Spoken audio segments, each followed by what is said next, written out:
दोस्तों, वहाब दुर्रानी बड़ी चालाकी से नदीम को 3 एकड़ जमीन और मोटी रकम का लालच देता है। वह साफ कहता है, मुझे हर हाल में पारस चाहिए।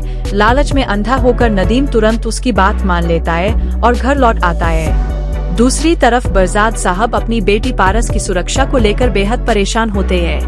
वह फौरन जवाहर को फोन करके कहते हैं, मैं पारस को खतरे में नहीं देख सकता, तुम अभी हवेली पहुँचो।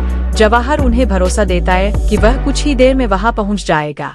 लेकिन जवाहर के आने से पहले ही आफताब को अपने पिता नदीम पर शक हो जाता है। जब वह सच्चाई पूछता है तो नदीम हंसते हुए कहता है, मुझे पारस को वहाब दुर्रानी के हवाले करना है, बदले में मुझे जमीन और बहुत सारे पैसे मिलने वाले हैं। इसके बाद नदीम और आफताब मिलकर पारस को बेहोश कर देते हैं। दोनों घर की सीसीटीवी फुटेज हैक करते हैं और पारस को चुपके से बाहर ले जाकर वहाब दुर्रानी के आदमियों के हवाले कर देते हैं। इसी दौरान जवाहर हवेली पहुंचता है और सिकंदर से पारस के बारे में पूछता है। सिकंदर कहता है कि वह अपने कमरे में होंगी, लेकिन जैसे ही जवाहर कमरे के पास पहुंचता है, नदीम और आफताब उस पर हमला कर देते हैं। दोनों उसे भी बेहोश करके फार्म हाउस ले जाते हैं।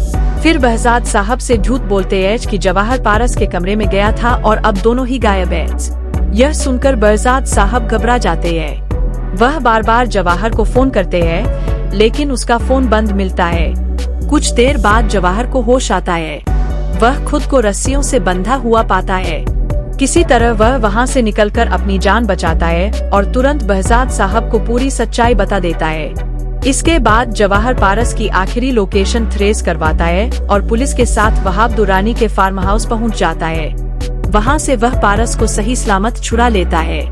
उधर वहाब दुर्रानी पाकिस्तान छोड़कर भागने की कोशिश करता है, लेकिन एयरपोर्ट पहुंचने से पहले ही पुलिस उसे गिरफ्तार कर लेती है। पूछताछ में वह कबूल कर लेता है कि पारस के किडनैपिंग प्लान में नदीम और आफताब भी बराबर के शामिल थे। यह सच सुनते ही बहजाद साहब का गुस्सा फूट पड़ता है।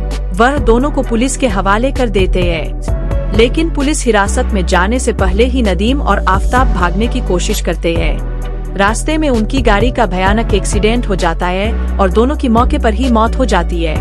अपने पति और बेटे की मौत का सदमा शहीन बर्दाश्त नहीं कर पाती और उसकी मानसिक हालत बिगड़ जाती है। उसे तुरंत अस्पताल में भर्ती कराया जाता है।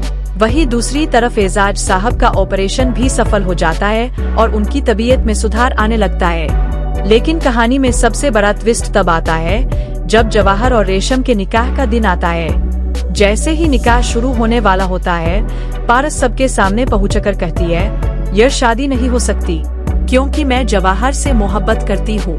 यह सुनकर वह मौजूद हर शख्स हैरान रह जाता है। अब देखना यह होगा कि क्या जवाहर रेशम से निकाह करेगा या फिर उसकी शादी पारस से होगी। आपके हिसाब से जवाहर की जोड़ी किसके साथ बननी चाहिए? अपनी राय कमेंट में जरूर बताइए। अगर वीडियो पसंद आई हो तो लाइक करें, चैनल को सब्सक्राइब करें और बेल आइकन दबाना बिल्कुल मत भूलिए।